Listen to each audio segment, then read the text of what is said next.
Hello, forest friends. Did you know that you can use ash in the garden?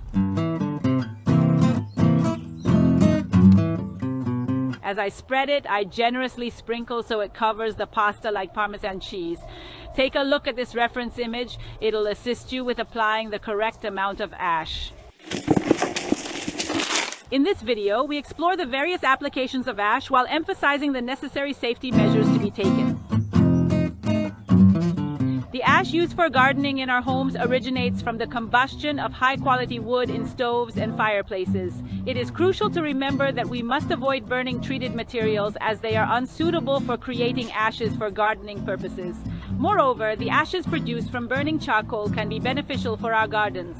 Nevertheless, it is vital to refrain from using ash generated from burning hard coal due to its potential contamination with harmful heavy metals. Consequently, it is of utmost importance to carefully consider the origin of the ashes we incorporate into our gardens. Now, let's explore the numerous advantages that this pale gray substance brings to our vegetable garden.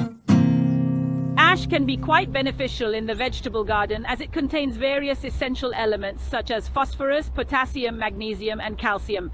This makes it usable as a fertilizer, allowing us to supplement our soil with these nutrients. However, it is important to note that ash alone cannot be considered a complete fertilizer due to its lack of basic elements such as nitrogen. Unlike other nutrient sources, the nutrients in ash require microbial activity in the soil to be made readily available to plants. Thus, it is best to apply ash to the soil before the harvest period, allowing the soil's microbiology to work on the nutrients within it. However, it is crucial to understand an important characteristic of ash before directly applying it to the soil. It alters the soil's pH. High calcium content in ash tends to increase the pH of the soil, making it alkaline. This can be problematic for already alkaline soils and may hinder optimal crop growth. Conversely, if we have slightly acidic soil and wish to raise its pH, ash can be added as a remedy. Nevertheless, it is crucial to exercise caution when applying ash, as it should be done in moderate amounts. Allowing the soil adequate time to absorb the ash is essential, and another factor to consider is the presence of mineral salts in ash. These salts can contribute to soil salinity, reaching levels that render it inhospitable for viable plant growth. Excessive application of ash can result in the depletion of usable soil, transforming it into infertile ground. Therefore, it is necessary to be very mindful of the quantity of ash used. As a general guideline, it is recommended to apply approximately 100 grams of ash per square meter of soil. However, this is merely a rough estimate. To determine the appropriate amount for your specific soil, the first step is to measure the pH level accurately. When applying ash, it is advisable to distribute it lightly and evenly across the soil. One helpful trick shared by Pietro Isolan is to utilize a used pot with small holes on the sides, which provides an ideal method for evenly spreading the ash onto the soil. In summary, ash can indeed serve as a valuable asset in the vegetable garden, supplying essential nutrients. Nevertheless, its use should be approached with caution due to its ability to significantly alter soil pH and cause potential mineral salt imbalances. Timely and limited application is vital to prevent soil degradation. It is essential to consider specific soil characteristics and its pH level while utilizing ash as a valuable resource for maintaining a healthy environment for successful cultivation.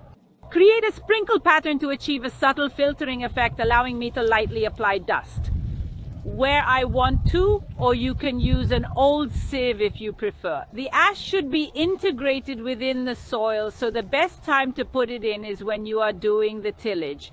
There is a better way that I recommend to enhance this waste from our homes, which is to include it in compost. The addition of ash is good for all those vegetables that need precisely the elements and microelements that it is rich in. We said potassium, phosphorus. Remember, there are also microelements such as iron, copper, and zinc that can be useful to us. So the vegetables that can grow better with the help of ash are tomatoes, peppers, potatoes. So we talked about all the solanaceous plants, fennel, for example, and there are, in short, several vegetables that like it. It should absolutely be avoided for those crops that instead need an acidic soil. So acidophilic plants, of course, will not like an element that goes to raise the pot. Here we go to my compost bin. Here is compost. It benefits from our ash. So one of the best ways if we want to return some of these nutrients to the soil is by running it through the compost. Again, we are talking about small amounts of ash. I always use the jar to spread it out well, and you put a maximum of 1 kilo 2 in a cubic meter of material. So in short, not half a container, but a nice full container. In this way, we are still giving ash to the soil because all the elements that we are putting in will remain in this mixture that we will then go and put on our soil. The trace elements, however, are transformed by the microorganisms that live in here in such a way that they are then just available to the plants. I also recently talked about biochar, so a brief clarification to understand the differences there are between biochar and ash, since they both come from a combustion process. Ash is an almost complete combustion. Here inside this dust, we don't have carbon, which is exactly the opposite of what happens with biochar, where we stop the combustion and we just have a fixed stationary carbon that we can put into the soil and it will remain there stable. In this case, instead, we already have the carbon all transformed. It is now in the atmosphere. This to me is also a composting site, and so I'm going to add among the other ingredients, i.e. dry and wet, also ash. By the way, ash is very useful when we have in the compost quite a lot of citrus remains, which as we know are a bit acidic. Then the ash helps us precisely to compensate for the acidity. I spread it on pasta like Parmesan cheese, evenly covering every strand.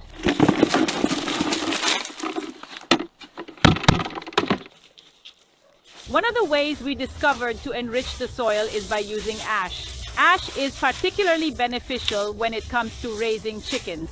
You might be familiar with the concept of an ash bath. Our hens absolutely adore it, so it's a great idea to have a designated spot in the chicken coop where we place a small container with ash, possibly mixed with sand.